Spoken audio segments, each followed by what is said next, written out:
నీటి మాట లోపల మనము మన రొటీన్ జీవితము బోరు కొడుతుందా అనే దానికి మన తెలుగు భాషకే చెందిన అవధానంలో అప్రస్తుత ప్రసంగాలను కొన్ని సరదాగా ఇప్పుడు మీ ముందు ఉంచుతాను.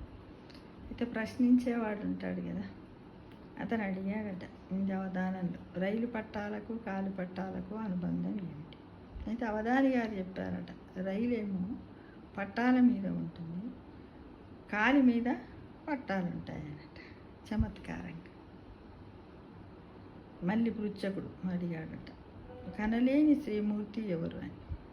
అవధాని అన్నాడట, న్యాయస్థానంలో ఉన్న న్యాయదేవత, అంటే చూడలేని శ్రీమూర్తి ఎవరండి, కళ్ళకు గంతలు కట్టి ఉంటారు కదా, అందుకని చమత్కారంగా చెప్పాడట. ఇక సోమవారాన్ని మండే అని ఎందుకు అంటారు? అవధాని గారు చెప్పారు సమాధానం, ఆదివారం హాయిగా భోంచేసి పడుకుంటాం కదా, సోమవారం పొద్దున్నే పనికి వెళ్ళాలంటే ఒళ్ళు మండుతుంది కదా, అందుకని మండే అన్నారని చెప్పాడట చమత్కారంగా. ఇక ఒక పిల్లవాడు ఇంటి నుండి పారిపోతే కనిపించుట లేదు అని ప్రకటిస్తారు.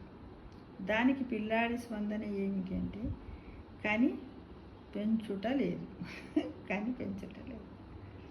ఈ రోజుల్లో పిల్లలు తల్లిని హెడ్ కుక్గా చూస్తున్నారు, మరి తండ్రిని ఎలా చూస్తున్నారు? అవధాని గారు ఇచ్చినటువంటి చమత్కారమైన జవాబు ఏటీఎం లాగా చూస్తుందంట తండ్రిని. తల్లి ఏమో ఇంట్లోండి పెడితే తండ్రి వాడికి అవసరమైనటువంటి డబ్బుని ఇస్తాడు. సభలో ఎవరైనా ఆవులిస్తే మీరేం చేస్తారు? అవధాని, పాలిచ్చేవైతే అవధానం అయ్యాక ఇంటికి తీసుకెళ్తా. చమత్కారంగా. మనిషికి ఆనందాన్ని ఇచ్చే సిటీ ఏది అని అంటే అవధాని గారు పబ్లిక్ సిటీ. ఇక తుదా ఏమవుతుందంటే తుదా కడా కట్ట అవుతుంది కదా. అరటి ఏమవుతుంది అంటే అరటి ఫుల్ టీ అవుతుంది అని అవధాని గారు చమత్కారంగా చెప్పారట. ఇక క్రికెట్ ప్లేయర్కి అవధానానికి సామ్యం ఉందా అని అడిగారట అవధాని. వాళ్ళు వరల్డ్ ప్లేకి వెళ్తారు, మేము వర్డ్స్ ప్లేకి వెళ్తామని చెప్పారట అవధాని గారు. పురుషులందు పూర్ణ పురుషులు వేరయ్యా అన్నాడు ఏమని, ఇప్పుడు మీరేమంటారు అని అవధానిని అడిగారట. అడిగితే పురుషులందు పుణ్య పురుషులు ఏరయ్యా అంటారు. ఏరయ్యా అంటే ఎక్కడ అంటారు. దేవుని గుడికి తాళం వెయ్యాలా? అవధాని, భజన జరిగే చోట తాళం తప్పనిసరి కదా అన్నాడట చమత్కారంగా.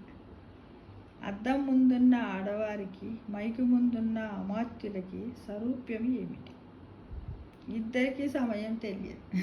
అద్దం ముందున్న వాళ్ళకు మైకులో ఉపన్యసించేవారు. ఇవన్నీ కూడా ఎలా ఉన్నాయో చూడంటే స్వచ్ఛంగా ఇవన్నీ విన్న తర్వాత మీరు నవ్వండి. మన తెలుగు భాష అందులోని గాంభీర్యాన్ని మనమందరం కూడా ఆస్వాదించాలి మిత్రం. తెలుగు భాషకే ఇది సొంతం అవుతుంది, ఏ భాషకు కూడా సొంతం కాదు అనే విషయాన్ని మనం ఏంటంటే మాతృభాషను ప్రేమించండి, మాతృభాషను నేర్చుకోండి, నలుగురికి పంచండి, అమితమైనటువంటి జ్ఞానాన్ని పొందండి అని నేను వీడియో ద్వారా మిమ్మల్ని ఆశిస్తున్నాను.